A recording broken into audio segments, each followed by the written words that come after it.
ശ്രുതിമാധുര്യമുള്ള ആലാപന ശൈലി കൊണ്ട് പ്രവാസികൾക്കിടയിൽ ഏറെ സുപരിചിതനായ ഗസൽ ഗായകൻ ദിലീപ് സേതു. പാത്തപ്പുള്ളി സേതുവിന്റെയും ഐഷാബിയുടെയും 6ാമത്തെ മകനായി തൃശൂർ ജില്ലയിലെ കൊടുങ്ങല്ലൂർ അഴീക്കോടിൽ ജനനം. കൊടുങ്ങല്ലൂർ ഫ്രണ്ട്സ് മീറ്റിന്റെ ചെയർമാൻ, കലാഹൃദയം അസോസിയേഷൻ റാസൽ ഖൈമയുടെ founder, world Malayali association Ras al ഖൈമയുടെ ട്രഷറർ എന്നീ നിലകളിൽ പ്രവർത്തിക്കുന്നു. തന്റെ പ്രിയ പത്നി ഷെറീന, മക്കളായ സാനിയ ഫാത്തിമ, ദിയാന ഫാത്തിമ എന്നിവരോടൊപ്പം കഴിഞ്ഞ 25 വർഷമായി ആൽബക്കർ മെഡിക്കൽ ആൻഡ് മെഡിക്കൽ സയൻസിൽ എക്സിക്യൂട്ടീവായി പ്രവാസം തുടരുന്നു. തന്റെ തിരക്ക് പിടിച്ച ജീവിതയാത്രകൾക്കിടയിലും ഗസലിനെ പ്രണയിച്ച ദിലീപ് സേതുവിന് ഇന്നത്തെ വൺഡേ ഗസ്റ്റിലേക്ക് ഹൃദ്യമായ സ്വാഗതം.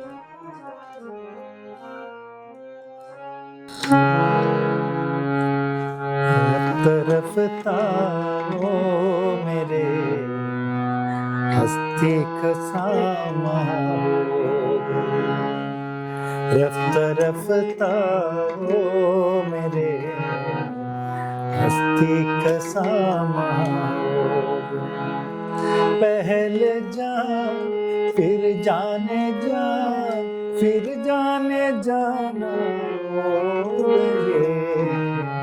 रफ्ता रफ्ता ओ मेरे हस्ती का सामा हो गया हस्ती का सामा हो गया.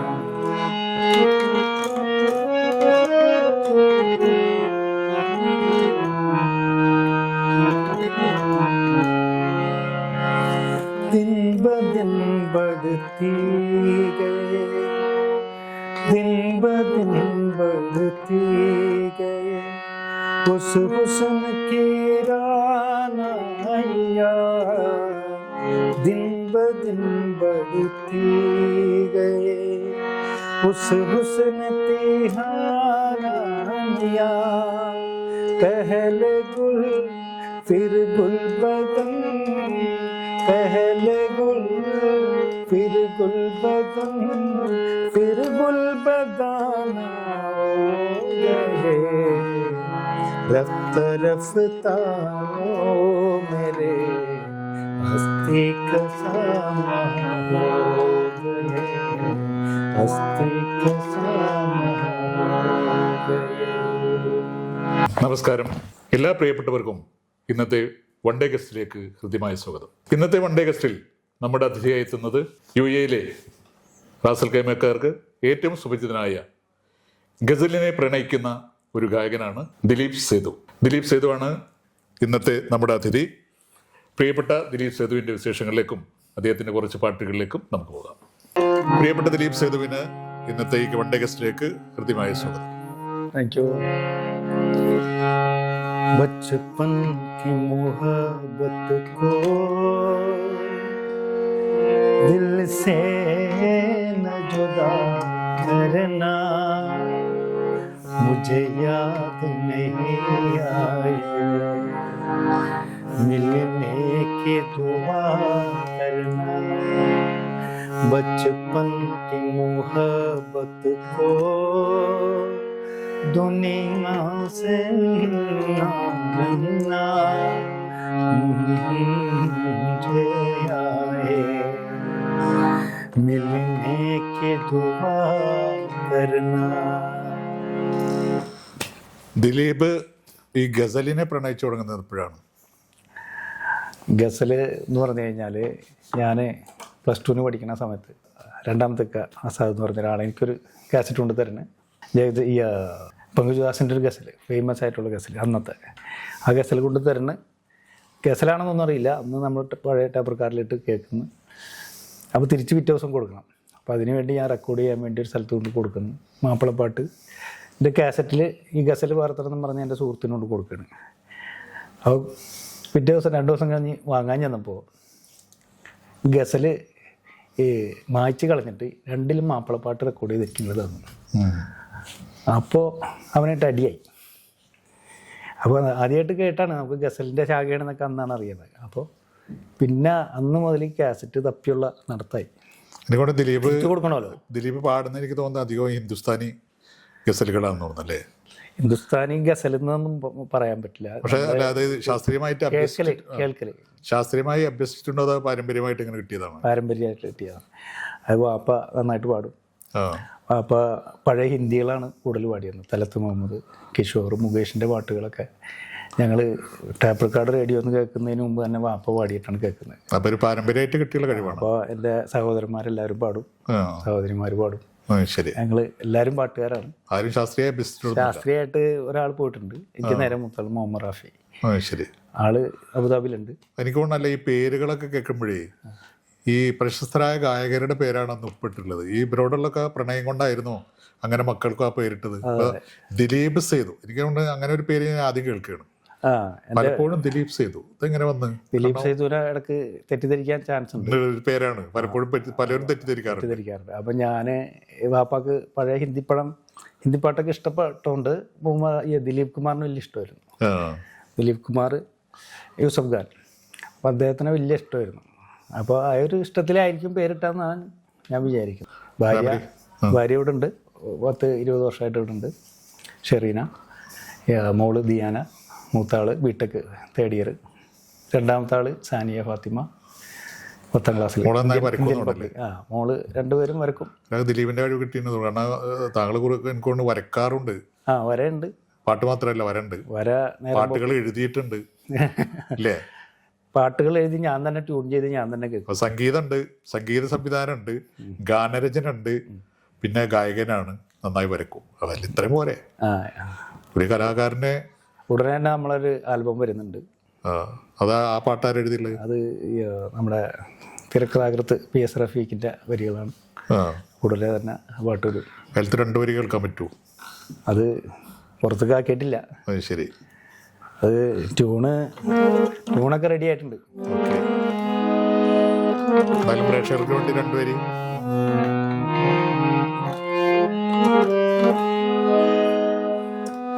കടലെനിക്കെന്നും കാണുവാൻ തോന്നി, കണ്ണുകൾ കണ്ട മുതൽ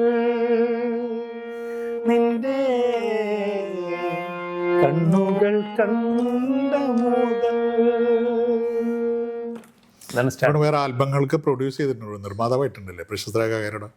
അത് റാസ ബീഗം ദമ്പതികളുടെ മകള് സൈനു പാടിയ പാട്ടാണ്. ആ പാട്ട് ആൽബമല്ല, ഒറ്റ പാട്ടാണത്. നീ എറിഞ്ഞ കല്ല് എന്നുള്ളൊരു പാട്ട്, നല്ല പാട്ടാണ്. 2 വരി ഇതില് കൃത്യമായിട്ട് ഓർമ്മയില്ല, നോക്കാം. പാഞ്ഞു മാനത്തമ്പിളി പാതി തോട്ടുവരമ്പിൽ വീണതന്ന് പുള്ളു പറഞ്ഞേ പുള്ളു പറഞ്ഞു. വളരെ ഹിറ്റായിട്ടൊരു പാട്ടാണ്. അതൊരു 11 മില്യൺ 12 മില്യൺ വ്യൂവേഴ്സ് കഴിഞ്ഞത് 3 വർഷമായി. റാസയുടെ പരിപാടികളൊക്കെ ചെയ്യാറുണ്ട് ഇവിടെ. സ്റ്റേജ് ഷോ കൊണ്ടുവരാറുണ്ട്. കൂടുതലും ഗസൽ ഗായകരെയാണ് കൊണ്ടുവരാറ്. ഗസല് പ്രോത്സാഹിപ്പിക്കാൻ വേണ്ടി. ഇപ്പോൾ റാസൽ ഗെയിമിൽ എത്തിയപ്പോൾ അതിനുള്ള സമയമൊക്കെ കുറച്ച് കിട്ടിയപ്പോൾ എനിക്ക് തോന്നുന്നു ഒരു ഗസലിന്റെ ഒരു കൂട്ടായ്മ തന്നെ ഉണ്ട് തോന്നല്ലേ? ഉണ്ട്. താങ്കളുടെ നേതൃത്വത്തിലൊരു അത് വാട്സപ്പ് എന്ന രൂപീകൃതമായി അന്ന് മുതൽ നമ്മൾ ഗസൽ ലവേഴ്സ് UAE എന്ന് പറഞ്ഞിട്ടൊരു വാട്സപ്പ് കൂട്ടായ്മ. അതിൽ ഗസൽ ലവേഴ്സ്, ഗസലിനെ ഇഷ്ടപ്പെടുന്ന ആളുകൾ മാത്രമേ ഉള്ളൂ. ഷഹബാസമിൻ്റെ പ്രോഗ്രാം ചെയ്തിട്ടുണ്ട്. ഈ ഗസൽ പാടി തുടങ്ങിയത് എത്രാമത്തെ വയസ്സിലാണ്? ഗസൽ ഇപ്പോഴും പാടി തുടങ്ങിയിട്ടില്ല എന്ന് പറയാം. പഠിച്ചുകൊണ്ടിരിക്കുകയെന്ന് വെച്ചാൽ കേട്ടോണ്ടിരിക്കുകയാണ്. നമ്മളൊരു കേൾവിക്കാരനാണ്. ഗസൽ കേൾവിക്കാരെന്ന് പറയാൻ പറ്റില്ല. അല്ല, നമ്മൾ ഇത്രയും വർഷമായിട്ട് എൻ്റെ പിന്നാലെ നടക്കുന്നുണ്ടെങ്കിലും ഒരുപാട് എല്ലാ ഗായകരെയും ഗസലുകൾ കേൾക്കാറുണ്ട്. ഉറുദു ആയാലും പാകിസ്ഥാനി ഗസൽ സിംഗേഴ്സാണ് സ്പെഷ്യലി. ഏറ്റവും ഇഷ്ടപ്പെട്ട ഗസൽ ഗായകർ ഗസൽ ഗായകരെന്ന് വെച്ച് കഴിഞ്ഞാൽ ഗസൽ പാടുന്ന എല്ലാവരും എനിക്ക് ഇഷ്ടമാണ്. മലയാളത്തിൽ മെഹന്തി ഹസൻ സാബിൻ്റെ ചുവട് പിടിച്ചിട്ടാണ് എല്ലാവരും ഗസലിലേക്ക് വന്നിട്ടുള്ളതും. അതാണ് അതിൻ്റെ കടൽ. അതിൽ നിന്നുള്ള ചേരുവകളാണ് ബാക്കിയുള്ളവർ ഉപയോഗിക്കുന്നത്. പക്ഷേ ഉമ്പായിക്കാണ് അതിന് തുടക്കൂട്ടത്. ഉമ്പായിക്കാട് ഏറ്റവും ഇഷ്ടപ്പെട്ട പാട്ടിന് 2 വരി കേൾക്കാം നമുക്ക്.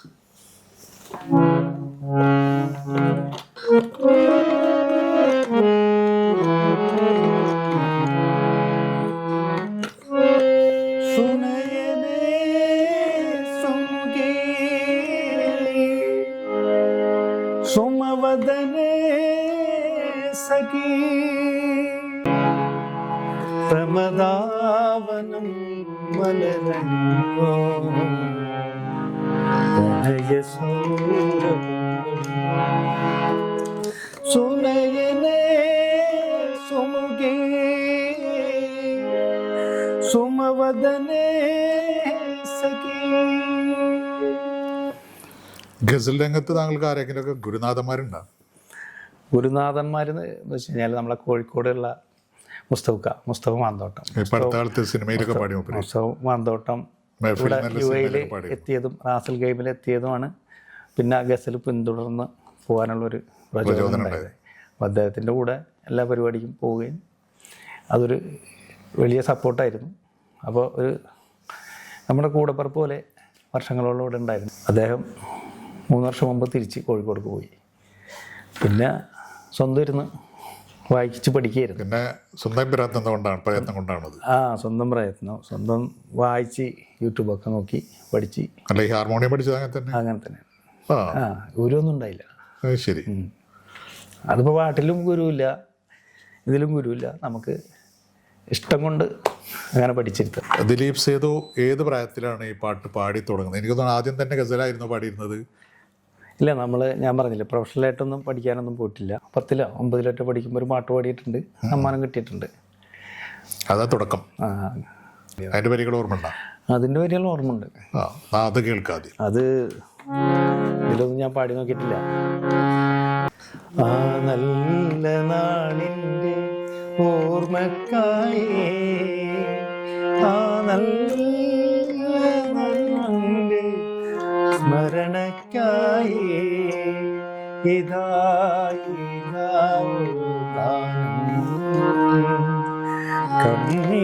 കണ്ണീരിലെഴുതിയ ഗാനം, ഇതാ ഒരു ഗാനം നിന്റെ സ്മരണക്കായി. മതങ്ങളൊരുക്കിയ മുൾവേലിക്കുള്ളിൽ അന്യരായി നാം പിറന്നു. മതങ്ങളൊരുക്കിയ മുൾവേലിക്കുള്ളിൽ അന്യരായി നാം പിറന്നു. ദൈവം വിരിച്ചിട്ട ചന്ദന ശയ്യയിൽ ഒന്നായി ചേർന്നു. മനസ്സു ചോദിച്ചു മധുരം പങ്കുവച്ചു. പിന്നെ ഗസൽ പാടി തുടങ്ങുന്നത് എപ്പോഴും? ഗസൽ ഞാൻ പറഞ്ഞില്ലേ, +2 കഴിഞ്ഞ് കാസറ്റ് കണ്ടുപിടിക്കുകയും ഗസലിൻ്റെ പിന്നാലെ നടക്കുകയും ചെയ്തു. പാടി തുടങ്ങിയിട്ടൊന്നുമില്ല. ഇപ്പോഴും ഗസൽ എന്നൊന്നും പറയാൻ പാടില്ല. ഗസലൊക്കെ വലിയൊരു ശാഖയാണ്. അപ്പോൾ നമ്മളിവിടെ മലയാളത്തിലിപ്പോൾ ബൈക്കായാലും ഷാബാസ് അമ്മനായാലും റാസായാലും മറ്റുള്ള എല്ലാ ഗസൽ ഗായകരും മലയാളത്തിൽ ഗസൽ മൂഡിലുള്ള പാട്ടുകൾ ഉണ്ടാക്കുന്നു. ഗസലല്ല. ഗസൽ എന്ന് പറഞ്ഞാൽ അതിനൊരളവും ചിട്ടയും ക്രമങ്ങളൊക്കെ ഉണ്ട്. തീർച്ചയായിട്ടും. അപ്പോൾ അത്തരത്തിൽ ഗസലുകൾ വളരെ കുറവ് ഇറങ്ങിയിട്ടുള്ളൂ. അതിലൊരു ഗസൽ ഷഹബാസ് അമ്മന് എഴുതിയിട്ടുണ്ട്, സജിനി എന്ന് പറഞ്ഞു. ദിലീപേ, ഈ പ്രവാസ ജീവിതം തുടങ്ങിയിട്ട് ഇപ്പോൾ എത്ര വർഷമായി? പ്രവാസ ജീവിതം തുടങ്ങിയിട്ട് ഇപ്പോൾ 25 വർഷമായി. ഇപ്പോൾ 25 വർഷമായിട്ട് ഒരേ ജോലിയാണ് ഇതിന്. അങ്ങനെ തുടക്കം എങ്ങനെ പ്രവാസത്തിൻ്റെ തുടക്കം? പ്രവാസം ഞാൻ ഈ ഫാർമസി ഫീൽഡിലാണ് വർക്ക് ചെയ്യുന്നത്. ഓക്കെ. ആദ്യം ഒരു ഫാർമസിയിൽ വന്നു ദുബായിൽ. അവിടെ ഒരു 5 വർഷം ഉണ്ടായിരുന്നു. ഇപ്പോൾ ഞാൻ മെഡിക്കൽ റെപ്പായിട്ട് വർക്ക് ചെയ്യുന്നു. റാസൽ ഖൈമയിൽ 20 വർഷമായി താമസിക്കുന്നു. ഓഫീസും ഷാർജയിലാണ് ഓഫീസൊക്കെ. ഈ 25 വർഷം മുന്നേ ഇവിടെ വരുമ്പോൾ ഈ കലാരംഗത്തെ കൂടെ സജീവമായിരുന്നു?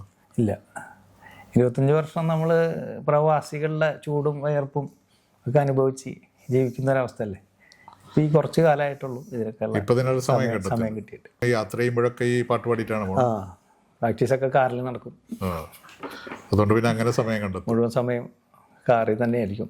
അപ്പോൾ വളരെ സ്വസ്ഥമായിട്ട് ഈ കലാജീവിതവും ജോലിയൊക്കെ ആയിട്ട് ഇങ്ങനെ മുന്നോട്ട് പോകും. അത് ഈ ജോലിയുടെ ഇടയിൽ സമയം കിട്ടുമ്പോൾ ചെയ്യുന്ന ഒരു പരിപാടിയായി മാറിയിട്ടുണ്ട്. ഇതൊരു സൈഡ് മാത്രമാണ് അപ്പോൾ? സൈഡ് മാത്രമാണ്. അത് മെയിനാക്കാൻ പറ്റില്ല. മെയിനാക്കാനുള്ള സാധ്യത കാണുന്നില്ല. ഗൾഫിൽ നിങ്ങൾക്കറിയാലോ, ഗൾഫിലെ ജീവിതം ഗൾഫിലെ ജീവിതത്തിൽ നിന്നിട്ട് നമുക്ക് പരിമിതികളുണ്ട്.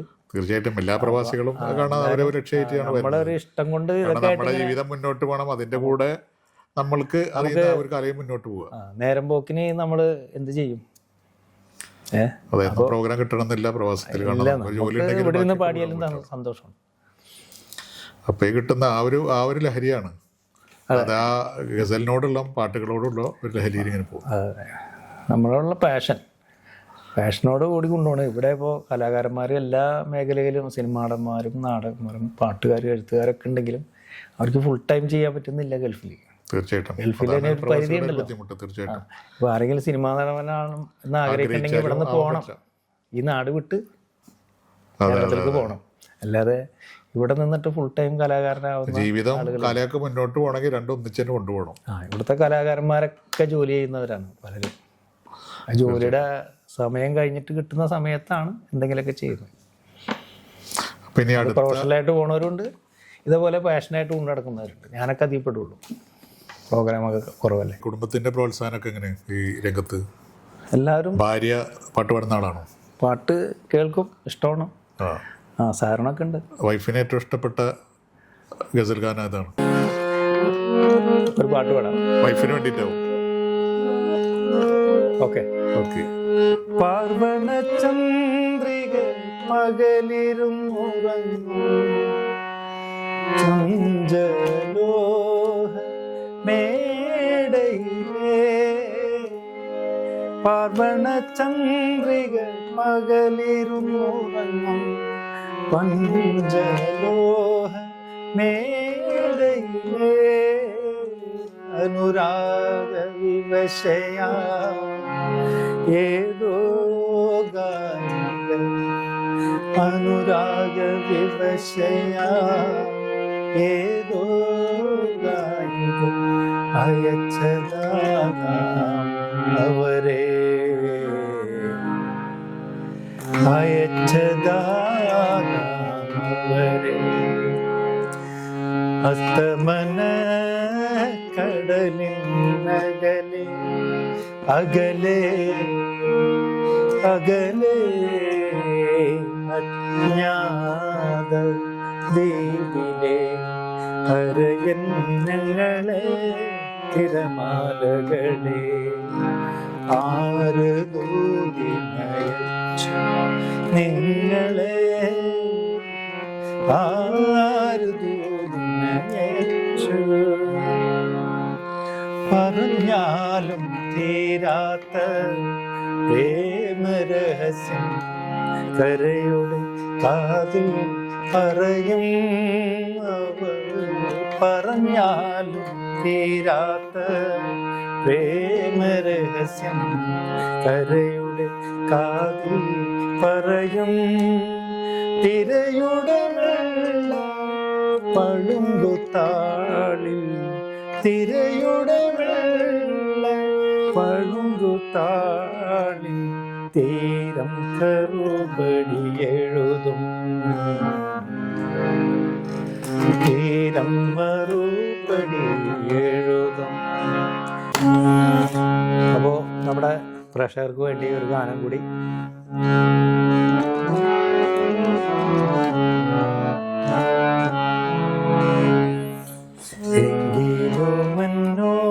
എങ്കിലുമെന്നോമലാൾക്ക് താമസിക്കാൻ കരളി,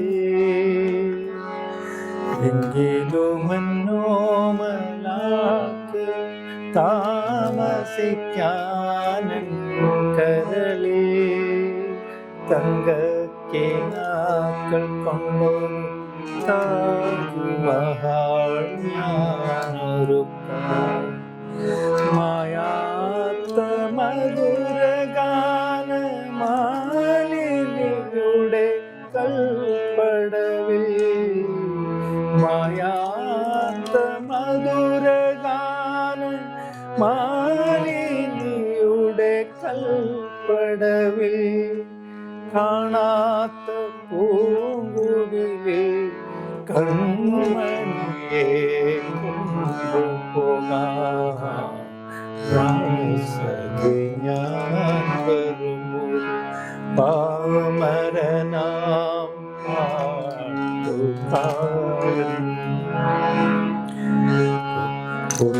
വരും സങ്കൽപ്പത്തിൻ പൊന്നശോകമലർമണിയിൽ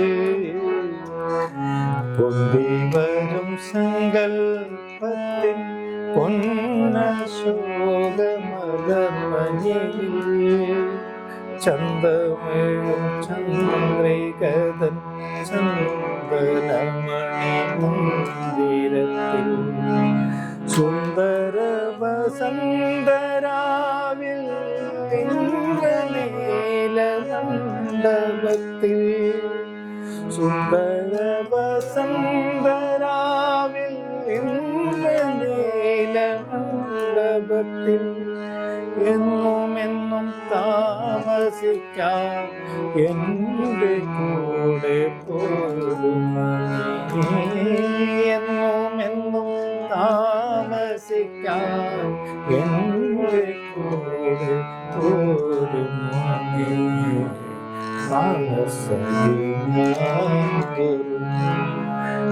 പാമരനാം പാട്ടുകാരൻ ഗാനലോകവീജികൾ വേണുമാട്ടിടയൻ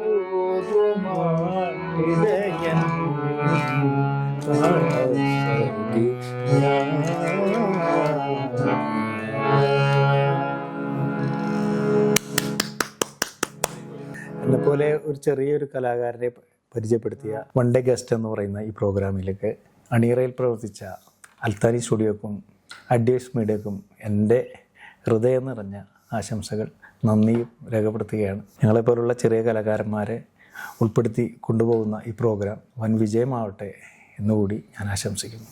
എന്തായാലും വളരെ നല്ല ഒരു അഭിമുഖമായിരുന്നു. ഒത്തിരിയേറെ പാട്ടുകളും താങ്കളുടെ വിശേഷങ്ങളൊക്കെ അറിയാൻ കഴിഞ്ഞു. ലോകമറിയുന്ന ഒരു വലിയ ഗായകനായി നാളെ മാറട്ടെ എന്ന് ആത്മാർത്ഥമായി പ്രാർത്ഥിക്കുകയാണ്, ആശംസിക്കുകയാണ്. എല്ലാ ഭാവങ്ങളും തീരുന്നു. Thank you Dileep Sethu. Thank you very much.